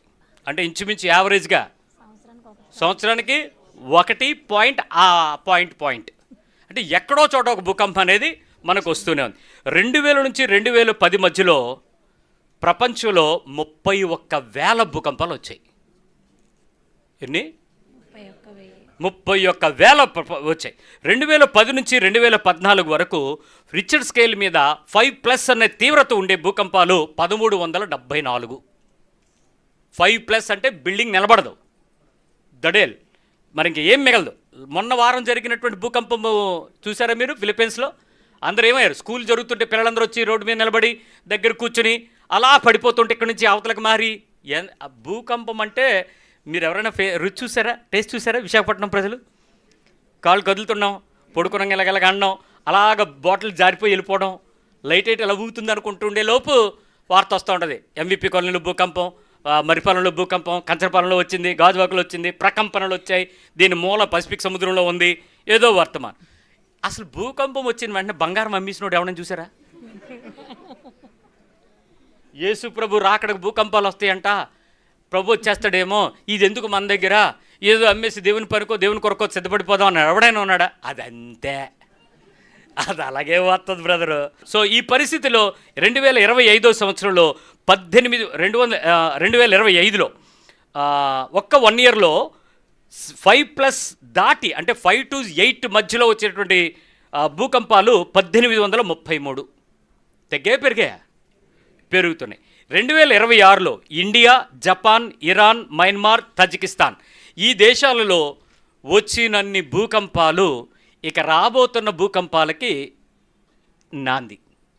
ఈ దేశాలు రెడీగా ఉన్నాయి. 2026లో ఇండియా ఫస్ట్ ప్లేస్లో ఉంది. మేజర్ లైన్ ఎక్కడో తెలుసా? హైదరాబాద్ నుంచి హిల్ కదా, అంతా రాళ్లే కదా, అదే భయం. ఇంకొక పెద్ద భూకంపం రాబోతుంది జస్ట్ 5 to 10 years లోపు, అంటే మనం బతుకుంటే. పైన ఉన్నటువంటి ఉత్తర భారతదేశంలో నేపాల్ నుంచి ఉన్నటువంటి ఆ పర్వత శ్రేణి ఉంది చూసారా, హిమాలయ పర్వత శ్రేణి, అది ఊడిపోద్దంట, సపరేట్ అయిపోద్ది అక్కడ నుంచి. ఆ ప్లేస్ ఇండియాకి సపరేట్గా అయిపోయి ఆ పెద్ద ప్లేట్స్ ఆ క్రచెస్ మధ్యలో నుంచి సపరేట్ అయిపోతాయి అని చెప్తున్నారు. ఇవన్నీ నేను చెప్పట్లే, జియోలాజికల్ సర్వే ఆఫ్ ఇండియా భౌగోళిక పరిస్థితులను చూసి వాళ్ళు చెప్తున్నారు. యేసుప్రభు ఎప్పుడు చెప్పాడు? వీళ్ళు చెప్పినప్పుడే చెప్పకముందే? ఇప్పుడు ఎవరి మాట నమ్ముతావు? చెప్పి వాళ్ళ రికార్డులు నమ్ముతావా? నువ్వు నమ్ముతున్న నీ కొరకు మరణించి తిరిగి లేచిన ఆయన చెప్పిన మాట నమ్ముతావా?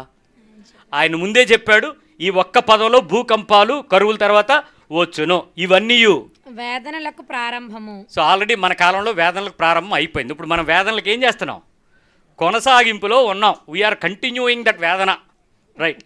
తర్వాత వచ్చిన అప్పుడు జనులు మిమ్మును శ్రమల పాలు చేసి చంపెదరు. శ్రమల పాలు చేసి మిమ్మల్ని చంపుతారు. ఓకే, మీరు నా నామము నిమిత్తము. ఆగండి. శ్రమల పాలు చేసి చంపెదరు. మీరు ఎవరైనా చచ్చిపోయారు? ఇక్కడ చచ్చిపోతే ఇక్కడ ఎందుకు ఉంటాం బ్రదర్ అంట. మీ ఇంట్లో వాళ్ళు ఎవరైనా చచ్చిపోయాడా? ఆ ఇంట్లో వాళ్ళకి అంత ధైర్యం ఎక్కడ ఉంది బ్రదర్? యేసుప్రభుకి చచ్చిపోయేవాళ్ళు ఎవరు ఎగరండి. పోనీ మీరు రెడీయా? మేమెందుకు చచ్చిపోతాం? మేము చచ్చిపోతే మా వీడియోలు ఎవడు పెడతాడు? మా లైఫ్ అంతా సెక్యూర్డ్ సోషల్ మీడియా లైఫ్ కదా, మా స్పిరిచువల్ లైఫ్ ఏది? ఇక్కడ యేసుప్రభు చెప్పే మాట చెప్తాను వినండి. మొట్టమొదట మొత్తం ఓవరాల్గా ప్రపంచంలో జరిగినటువంటి పరిస్థితి మొత్తం కన్ఫర్ట్ చేస్తే, ఉత్తర కొరియా లాస్ట్ 30 సంవత్సరాలుగా క్రైస్తవులను చంపిన మొదటి ప్రాధాన్యం కలిగిన దేశం ఉత్తర కొరియా. నార్త్ కొరియా ఎవరు బెదరు? కిమ్, డిప్పకటింగ్ కిమ్. ఆ కిమ్ 4 లక్షల మందిని క్రైస్తవులని చెప్పిన వాళ్ళని దేశం దాటకుండా, దేశం నుంచి ఎక్కడికి వెళ్ళిపోకుండా చాలా సైలెంట్గా చంపాడు. మొదటి స్థానంలో 30 సంవత్సరాల నుంచి ఎఫెక్ట్ అవుతున్నది నార్త్ కొరియా. ఇప్పటికీ సెకండ్ స్టేట్ ఏంటో తెలుసా? ఆఫ్ఘనిస్తాన్. ఇస్లామిక్ దేశంగా మారి ఆఫ్ఘనిస్తాను తాలిబన్ల యొక్క ఆధిపత్యంలో 2021 మందిని ఒకేసారి చంపారు. 2021 మెంబర్స్ని. ఎందుకు వీళ్ళు చేస్తారంటే బొకహారం ఇంకా చాలా కమ్యూనిటీస్ ఉన్నాయి, యాంటీ క్రిస్టియన్, ఇంకా చెప్పండి ఇస్లామిక్ స్టేట్స్లో. వాళ్ళందరూ కలిసి ఎలాగైనా మనం చంపాలి క్రైస్తవుడు అనేటువంటి శ్రమల పాలు చేసింది. మూడవది అత్యధికంగా చంపేటువంటి దేశం ఏదో తెలుసా? సోమాలియా దేశంలో చంపడము, ఫ్యామిలీ పర్సిక్యూషన్ ఎక్కువ. కుటుంబాలను తీసుకెళ్ళి రేప్ చేయటం, నమ్మిన విశ్వాసం కలిగిన వాళ్ళని వాళ్ళ ఇంట్లో వాళ్ళ ముందే బట్టలు తీసి రేప్ చేసి చంపేయటం. ఇది పబ్లిక్గా చేసేటువంటి సోమాలియా దేశం. 4th కంట్రీ కిడ్నాప్ చేయటం, వాళ్ళని చంపడం లిబియా. 5th nation Yemen. వీళ్ళు కూడా విపరీతంగా వాళ్ళు టార్చర్ చేసి చంపటంలో ఈ యెమెన్ దేశస్తులు క్రిస్టియన్స్ మీద చాలా తీవ్రంగా ఉంటారు. శ్రమల పాలై చంపుదురని చెప్పేటువంటి మాట. తర్వాత ఎరిట్రియా, వీళ్ళు ఎక్కువ మంది జైల్లో పెడతారు. నైజీరియా ఎక్కువ మంది క్రిస్టియన్స్ని చంపుతున్న దేశం. పాకిస్తాన్ గుంపులుగా మాబ్గా వచ్చి వాళ్ళని చంపేయటం పాకిస్తాన్కు ఉన్న క్రెడిబిలిటీ. సింగిల్గా వెళ్తే చంపరు, గుంపుగా వస్తారు, మీద పడిపోతారు, అందరినీ చంపేసిపోతారు వాళ్ళు. పాకిస్తాన్. ఇప్పటికి ఇరాన్ 10 సంవత్సరాలు తక్కువ కాకుండా ఒక క్రిస్టియన్ దొరికితే వాళ్ళు జైల్లో పెడతారు. వాళ్ళ జైలు శిక్ష 10 సంవత్సరాలు మినిమం. చంపరు, 10 సంవత్సరాలు జైల్లో ఉంచుతారు. వాళ్ళని సెక్స్ బానిసలుగా వాడుకుంటారు క్రిస్టియన్స్ని, male and female. Next India. 388 మంది లక్షల క్రైస్తవులపై ఇప్పటి వరకు దాడులు జరిగాయి. 388 lakhs. చైనా ఎక్కువగా అరెస్ట్ చేయడం, ఎక్కువ కాలం జైల్లో మగ్గి అక్కడే చచ్చిపోయేలాగా చేయడం చైనా స్పెషల్. కానీ ఎక్కువ విస్తరించిన క్రైస్తవ దేశం చైనా. ఎక్కువ మంది క్రైస్తవులు ఉన్న దేశం నార్త్ కొరియా. శ్రమ ఎక్కడ విస్తరించిందో సంఘం అక్కడ విస్తరిస్తుంది. అంటే భారతదేశంలో ఏది వస్తే సంఘం పెరుగుద్ది? రెడీగా ఉండండి. ఇప్పుడు మన ఓవరాల్గా ఉన్నటువంటి ఇంత శ్రమలు వస్తాయని చెప్తే బాధగా ఉంది కదా, ఇన్ని దేశాలు శ్రమ పడుతున్నాయి కదా, యేసుప్రభుని వదిలేద్దామా అంటే మనకేమనిపిస్తుంది? పౌరుషం, పెస్టీజీ, అయితే అన్ని పౌరుషం వస్తే దానికి తగ్గట్టు బతుకు. నోటితో మాట ఒకలాగా, శరీరంతో ప్రవర్తన ఒకలాగా చేయటం కుదరదు. ఇప్పుడు మీకు మాట చెప్తాను. 13 రాష్ట్రాల్లో యాంటీ కరప్షన్ బిల్లు భారతదేశంలో ఉంది. 13 స్టేట్స్. ఈ 13 రాష్ట్రాల్లో మొట్టమొదటి వచ్చింది అరుణాచల్ ప్రదేశ్. ఇంకా ఫస్ట్ యాంటీ కన్వర్షన్ బిల్ వచ్చినటువంటి రాష్ట్రం ఏదో తెలుసా మీకు? ఒరిస్సా. మన పక్కన ఉన్న ఒరిస్సా రాష్ట్రంలో మొట్టమొదట 1968లో వచ్చింది, 1968. అందరికన్నా ముందు వాళ్ళలోనే. గ్రామ్ స్టెయిన్ చనిపోయింది అక్కడ, పిల్లలతో మర్డర్ చేసింది అక్కడ. ఒరిస్సా రాష్ట్రంలో అనేక సంఘాలు, అనేక మంది క్రైస్తవులుగా, అనేక మంది జిల్లాల్లో క్రైస్తవ సామ్రాజ్యం క్రీస్తు కొరకు బతకడానికి వాళ్ళు సిద్ధపడుతున్నారు. శ్రమల పాలై పొందడానికి కూడా మొదటి స్టేటు ఒరిస్సాలోనే ఉంది. రెండవది అరుణాచల్ ప్రదేశ్, ఛత్తీస్గఢ్, గుజరాత్, హర్యానా, హిమాచల్ ప్రదేశ్, జార్ఖండ్, కర్ణాటక, మధ్యప్రదేశ్, మహారాష్ట్ర, రాజస్థాన్, యూపీ, ఉత్తరాఖండ్, ఈ రాష్ట్రాల్లో యాంటీ కన్వర్షన్ బిల్ ఉంది. యాంటీ కన్వర్షన్ బిల్ అంటే ఏంటంటే, ఎప్పుడైనా నీవు యేసు ప్రభు నమ్ముకుంటానని చెప్పి డిక్లేర్ చేయాలంటే 60 రోజులు తక్కువ కాకుండా, అంటే 2 months తక్కువ కాకుండా నువ్వు డిస్ట్రిక్ట్ మెజిస్ట్రేట్ అంటే కలెక్టర్ గారికి నోటీస్ ఇవ్వాలి. ఏమని? పలానా వ్యక్తినైనా నేను క్రైస్తవ విశ్వాసాన్ని వెంబడించాలనుకుంటున్నాను, సదరు కలెక్టర్ గారు నాకు అనుమతి ఇవ్వాలి అని. కలెక్టర్ ఏం చేస్తాడో తెలుసా? నువ్వు ఎవడరా నిన్ను కన్వర్ట్ చేస్తాడు, నువ్వు లెటర్ పెట్టని అడుగుతాడు. అప్పుడు నా పేరు చెప్తాడు. ఆలివ్ గ్రీన్ అనే పాస్టర్ గారు నన్ను యేసు గురించి బోధించిన తదుపరి నేను యేసుక్రీస్తు యొక్క విశ్వాసాన్ని వెంబడిస్తున్నాను. అప్పుడు యేసుక్రీస్తు వారి విశ్వాసంలో ఆలివ్ గ్రీన్ ఎలాగొన్నాడో చూద్దామని చెప్పి నన్ను పిలుస్తాడు ముందు కలెక్టర్ గారు, రెవెన్యూ డిపార్ట్మెంట్ వారు, పోలీస్ డిపార్ట్మెంట్ వారు నన్ను విచారణ చేసి నా విశ్వాసాన్ని పరీక్షిస్తారు. నాకు బాప్తిస్మ ఇచ్చినోడు ఎవడు? నువ్వు సర్టిఫై చేయడానికి ఎవడు? అసలు నువ్వు బాప్తిస్మానికి అర్హత కలిగి ఉన్నావా లేదా? అసలు నువ్వు చర్చ్ ఎక్కడ పెట్టావు? నీకు పర్మిషన్ ఎవడిచ్చాడు? మొత్తం అంతా ఓకే అయ్యి నన్ను ఏ సిఎస్ఐ చర్చో, ఏ లూథరన్ చర్చో, ఏ బ్యాప్టిస్ట్ చర్చో పర్మిషన్ ఇచ్చిందని పెడితే అవి చూసి ఓకే నీకు బాప్తిజం ఇస్తానికి నీకు అర్హత ఉంది, సో ఇప్పుడు ఆడి తీసుకోవడానికి ఉందా లేదా ఆడిని పిలుస్తారు. ఏరా నీ క్యాస్ట్ సర్టిఫికేట్ తీసేస్తాను పర్వాలేదా అని అడుగుతాడు ఫస్ట్. ఇప్పుడు నువ్వేం చెప్పాలి? 15% రిజర్వేషన్ పోదు, బీసీడీ రిజర్వేషన్ పోదు, ఎస్సీసీ రిజర్వేషన్ పోదు, ఏదో పోద్దని నువ్వు బాధపడ్డావు అనుకో, వెళ్ళిపో సర్టిఫికేట్ తీసుకెళ్ళిపో అని పంపించేస్తాడు. లేదండి పోయినా పర్వాలేదండి అన్నాడు అనుకో, నీ రేషన్ కార్డు పోదు, పర్లేదా? ఆ వచ్చే 4 kg బియ్యం కూడా రావు, పర్లేదా? వాళ్ళు ఏం చెప్తారో తెలీదు. మొత్తానికి నువ్వు 60 రోజుల్లో నీవు యేసు ప్రభువుని వదిలేసేలాగా నీకు చాలా చక్కటి పాఠాలు వాళ్ళు చెప్తారు. ఇప్పుడు నువ్వేం చెప్పాలి? లేదండి 60 సార్లు నువ్వు కోర్టుకెళ్ళి, అదే కలెక్టర్ గారి దగ్గరికి వెళ్ళి, డిఎం అంటే డిస్ట్రిక్ట్ మెజిస్ట్రేట్ అంటే కలెక్టర్, ఆయన దగ్గరికి వెళ్ళి అయ్యా నేను మారతాను, నాకు కుదరదు, అయ్యా నేను మారతాను, నన్ను కుదరదు అంతే, నువ్వు ఇవ్వాలంతే అని కూర్చున్నావు అనుకో, అప్పుడు అన్నిటికీ నువ్వు ఒప్పుకుంటే నీ చేత సంతకం పెట్టి వాళ్ళందరూ 10 మంది వచ్చి నీకు బాప్తిజం ఇచ్చే ఏర్పాటు వాళ్ళే చేస్తారు. ఒక్కసారి బాప్తిజం తీసుకున్న తర్వాత నువ్వు ఎవరి దగ్గరికైనా వెళ్ళి యేసు అన్నావు అనుకో, నేను తీసుకెళ్ళేసేస్తారు. నీ విశ్వాసం నువ్వు కాపాడుకో, ఎవరి దగ్గరికి వెళ్ళి ప్రకటించడానికి కుదరదు. ఎందుకు? నువ్వు పాస్టర్ కాదు, పాస్టర్కి ఉంది ప్రకటించడానికి, నీకు లేదు. కాబట్టి నువ్వు ఎక్కడైనా యేసుప్రభు అన్నావా నిన్ను తీసుకెళ్ళి అరెస్ట్ చేస్తాం, జాగ్రత్త. ఇప్పుడు నీ విశ్వాసాన్ని కాపాడుకుంటావా? ప్రజల మధ్యలోకి వెళ్ళి సాక్ష్యం చెప్తావా? దానికి బదులు ఇంట్లో కామ్గా ఉండి మనసులో ప్రార్థన చేసుకుంటే బెటర్ ఏమో, బహిరంగంగా చెప్పకుండా. ఓకేనా? ప్రజలు ఎదుటి నువ్వు అన్నీ ఒప్పుకోకపోతే దేవుడి ఎదుటి నిన్ను ఒప్పుకుంటాడు ఆయన. అప్పుడు మనం ఒప్పుకుందామా మానేద్దామా? ఇంకా మన ఆంధ్రప్రదేశ్లో రాలేదు కాబట్టి కబుర్లు ఆడండి. యాంటీ కన్వర్షన్ బిల్ రేపు వెళ్ళడం మనకు కూడా దీపోద్ది.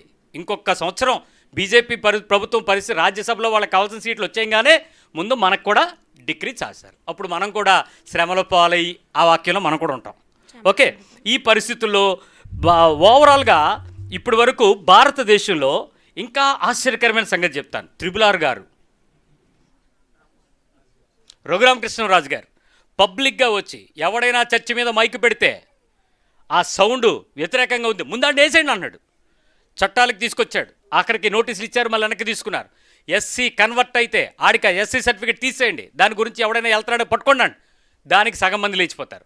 ఈ రకమైనటువంటి క్రైస్తవుల మీద విపరీతమైన దాడులు, శ్రమల పాలు చేయటం అనేది ఇప్పటిది కాదు, ప్రారంభం నుంచి జరుగుతుంది. ఓవరాల్గా చెప్పాలంటే 5,898 మంది భారతదేశంలో ఒక్క క్రైస్తవుల అయినటువంటి వారి మీదకి వచ్చిన శ్రమల వల్ల చనిపోయారు. But still no sound, no agenda. ఎవడో వాళ్ళ తరపున మాట్లాడడానికి కానీ లేవడానికి కానీ లేదు. ఇప్పుడు చెప్తాను వినండి.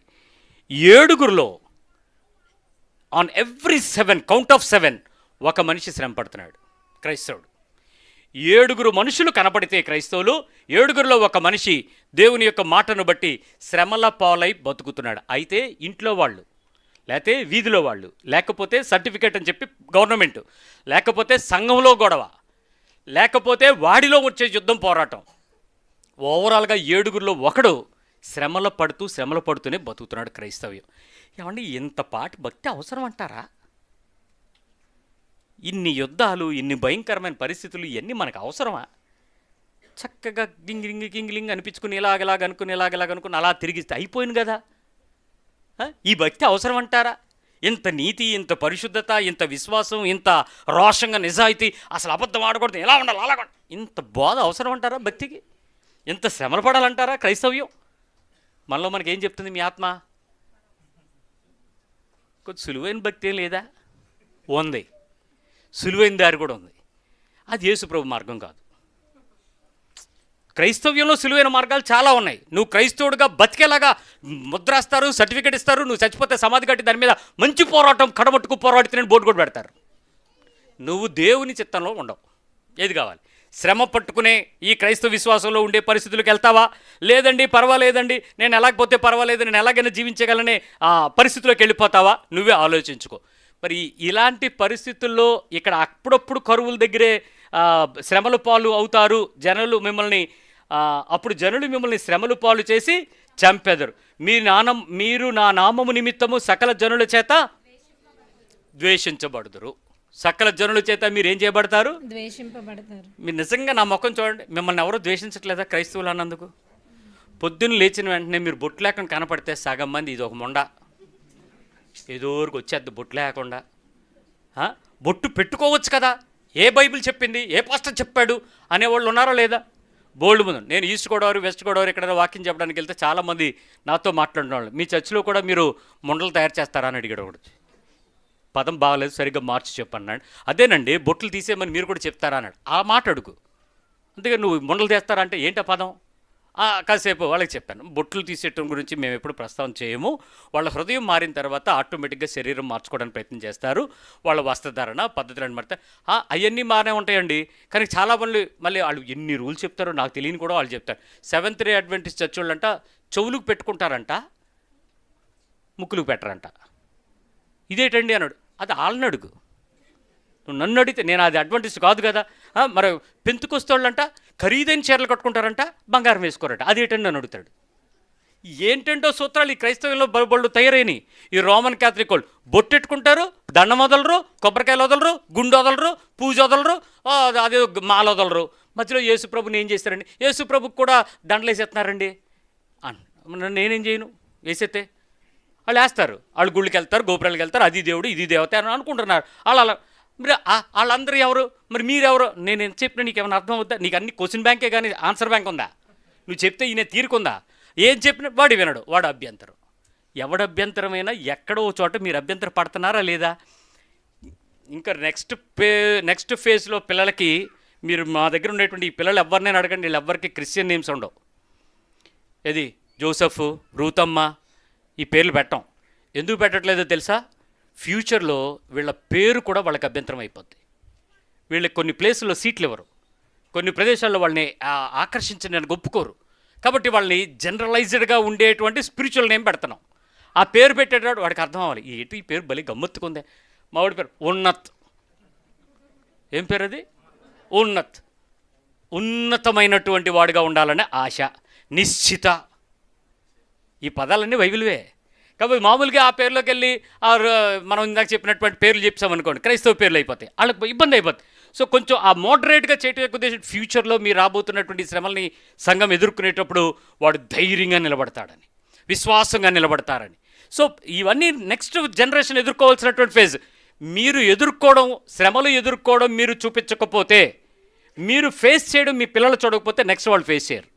అసలే ఇది జెన్జీ. మేము హ్యాపీగా ఉన్నామా లేదా అవతల సంగతి అడుగు అనవసరం. ఆ జెన్జీకి కావాల్సింది ఏంటి? మా ప్లీజ్మెంట్స్ మాకు కావాలంతే, మా డిమాండ్స్ మాకు కావాలి. ఆడు బాధపడతాడు, పడిని ఆడు ఏడుతాడు, ఏడవని ఆడు నిజంగా అలా చేయకూడదండి. నీకెవడు చెప్పాడు చేయకూడదని? చేయొచ్చు. They have their own rules. So ఇలాంటి జనరేషన్ గ్యాప్లోకి వస్తున్నటువంటి మనము శ్రమను సహానుభవం కలిగిన క్రీస్తుని మాదిరిగా పెట్టుకోకపోతే నెక్స్ట్ జనరేషన్లో క్రిస్టియానిటీ ఉండదు.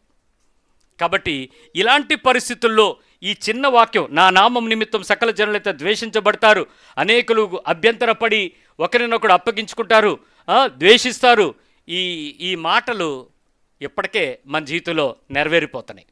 ఇప్పటికే మన లైఫ్లోకి ఎంటర్ అయిపోయినాయి. ద్వేషించడం, అప్పగించుకోవడం, పట్టించుకోకపోవడం. మీరు మంచి క్రైస్తవులుగా ఉండండి, ఏ ఫంక్షన్కి మిమ్మల్ని పిలవరు. కరెక్ట్గా ఉండండి, మిమ్మల్ని ఎవడో పిలవడు. ఎందుకు ఫస్ట్ ఏం చెప్తారు తెలుసా? ఎందుకమ్మా మీరు వచ్చినా మమ్మల్ని అందరూ మార్చేస్తారు. మీరెందుకు మారుస్తారు? మార్చాల్సింది ఎవరు? తండ్రి ఆకర్షిస్తే తప్ప ఎవడు రాడు. అలాంటప్పుడు దేవుని ద్వారా జరిగబోయే ఆ పనిని మనుషుల దగ్గరికి వచ్చే ఆ అభ్యంతరాలను ఎలా మారుస్తారు? మీరు మార్చాం. కానీ ఆ పరిస్థితులకు తగినట్టుగా వాళ్ళు ఆ మాటలు ఆడుతూ ఉంటారు. సో ఇలాంటి పరిస్థితుల్లో బహిరంగంగా విమర్శిస్తున్నా, ఓపెన్గా డిక్లేర్ చేస్తున్నా. నిన్న ఒక ఆయన వచ్చి చెప్తున్నాడు, పాస్టర్ గారు మీరు క్రిస్టియన్సా అని అడిగాడు ఒకడు. పాస్టర్ గారు అని పిలిచి, ఏమనుకుంటున్నావు అన్నాను. నువ్వేమనుకుంటున్నావు అన్నాడు. అంటే దీని మీద మీరు షమ్మా అని రాశారు కారు మీద, అందుకని అన్నాడు. షమ్మా అంటే ఏంటి అన్నాడు. అంటే దేవుడు నీకు తోడుగానే కదా అని ఆడే చెప్పాడు. దే ఆర్ స్టడీయింగ్ అస్.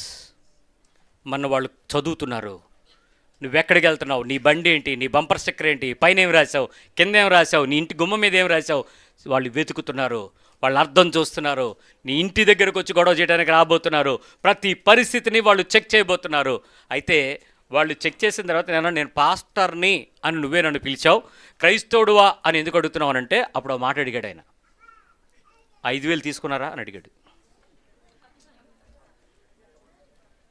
ఎక్కడ 5,000? ప్రభుత్వం వారు ఇచ్చిన 5,000 తీసుకున్నారా? నువ్వు నా గురించి ఎంక్వైరీ చేసి వచ్చుంటావు. ఎంఆర్ఓని కానీ విఆర్ఓని కానీ మా సెక్రటరీని కానీ నువ్వు అడిగావా అంటే వెళ్ళాను కానీ దొరకలేదండి. అడుగు కనుక్కో, రేపు రా అన్నాడు. మరుసటి రోజు వచ్చాడండి, లిస్టు పట్టుకొచ్చాడు, మొత్తం ఎతికాడు. సార్ అన్ని సర్టిఫికెట్లు మీకే ఉన్నాయి, రిజిస్ట్రేషన్ డాక్యుమెంట్ ఉంది, స్థలం చర్చి పేరు మీద ఉంది, చర్చి స్థలము ట్రస్ట్ పేరు మీద ఉంది, మీకేమో మ్యారేజ్ లైసెన్స్ ఉంది, మీకేమో ఈ సర్టిఫికెట్స్ ఉన్నాయి, డిగ్రీ ఉంది, మీకు ఈ ఎడ్యుకేషన్ క్వాలిఫికేషను, థియలాజికల్ క్వాలిఫికేషన్ ఇన్ని ఉన్నాయి, మీరు ఎందుకు అప్లై చేయలేదు అని అడిగాడు. నేను చెప్పాను, నన్ను పోషిస్తున్నాడు, నన్ను పిలిచినాడు దేవుడు, అందుకని నేను ప్రభుత్వం దగ్గర చేసి అసలేదు అని అంటే, అయితే మీరు క్రిస్టియన్నే అన్నాడు. వాడి దృష్టిలో క్రైస్తవుడు అంటే ఏంటి? వాడికి ఒక స్టాండర్డ్ ఉంది. నీ దృష్టిలో నువ్వు చెప్పు, నువ్వు క్రైస్తవుడివేనా? అన్యుడికి ఒక స్టాండర్డ్ ఉంది. నీ క్రైస్తవ్యానికి ఒక రుజువుని నువ్వు చూపించగలవా? ఒక బెంచ్ మార్క్ నువ్వు చెప్పగలవా? ఎస్, నేను క్రిస్టియన్ అంటే బైబిల్ చెప్తున్నటువంటి దానికి ప్రకారమైనటువంటి ఆధారంగా ఇలా ఉంటానని నా హృదయంలో నేను నమ్మకం కలిగి ఉన్నాను, నన్ను ఎవడు అభ్యంతరం పెట్టలేడని నువ్వు చెప్పగలవా? Can you? BCC certificate Christianity, ఇంకేదో సర్టిఫికెట్ ఉంటే క్రిస్టియానిటీ కాదు. That doesn't matter. సర్టిఫికెట్ అది ప్రభుత్వానికి సంబంధించి, ప్రభుకు సంబంధించిన సర్టిఫికెట్ చెప్పు. ప్రభువు నన్ను గుర్తించాడు, ప్రభు దృష్టిలో నేనున్నాను, నా కుటుంబము, నా కుటుంబము దేవుడని యెహోవాను సేవించేటువంటి యెహోషువ చెప్పిన మూలంగా మేము కూడా ఉన్నవారము, అలాంటి చెప్పగలిగిన స్థాయిలో నీ క్రైస్తవ్యం ఈరోజు స్టేట్మెంట్ ఇవ్వగలదా? ఇక్కడ నేను ఆపేస్తాను, టైం అయిపోయింది. దీని తర్వాత ఇంకా కొన్ని విషయాలు ఉన్నాయి. అవి జరిగినప్పుడు ఆయన చెప్పాడు, ప్రభువు ఎక్కడున్నాడట? సమీపమున తలుపు ద్వారము దగ్గరే ఉన్నాడు. అంటే ఎంత తొందరగా ఆయన వచ్చేయబోతున్నాడు, ఎంత త్వరగా ఆయన ఆ పని చేయబోతున్నాడు, ఎంత త్వరగా మన మీదకు ఆయన అధికారాన్ని చూపించబోతున్నాడో మనం దాన్ని చూడబోతాం. దానికి మనం ఎంత సిద్ధంగా ఉండాలి? దాని కొరకైనటువంటి సంపూర్ణ సిద్ధపాటు నువ్వు కలిగి ఉన్నావో లేదో పరీక్షించుకుందాం, పరిశీలించుకుందాం. ప్రార్థన చేద్దాం.